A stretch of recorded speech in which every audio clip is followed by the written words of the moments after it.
कि हमारे टाइम में एक छप्पनिया अकाल पड़ा था। अपने लगता है यार छप्पनिया अकाल क्या था,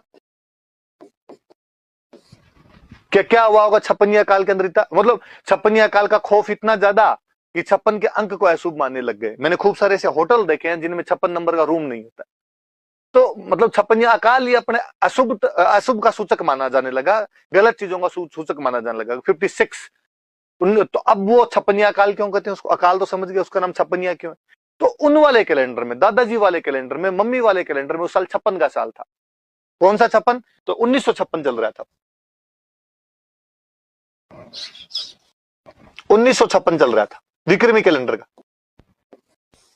56 वाले साल में अकाल पड़ा, इसलिए उन्होंने नाम दे दिया छप्पनियों काल है, छप्पनियों काल।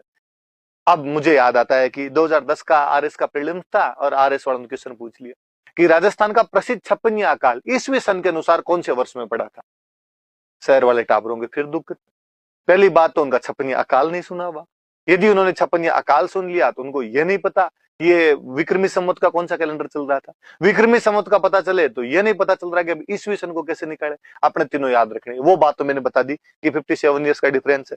गांव वाले दादाजी ने अपने से एडवांस है, उनका 57 आगे चल रहा है, उन वाले में 1956 है, तो अपने उससे पीछे रहेंगे ईस्वी वाले में। अब उन्होंने ईस्वी पूछा तो इससे 57 कम कर लो, तो 56 तो सीधे ही चले गए, ऊपर वाले सीधे ही उठ गए आपके 56, तो 57 करने हैं। पीछे जब 1900 बचे एक और कम कर दो। इसका मतलब अपने वाले में जो उस साल चल रहा होगा वो 1899 चल रहा था। तो ये ध्यान नहीं रखना। अब आप एक प्रैक्टिस करना कि आपका जो भी जन्म वर्ष आता है, जो आपका जो भी बर्थ ईयर आता है, उसको आप चेंज करने की कोशिश करना।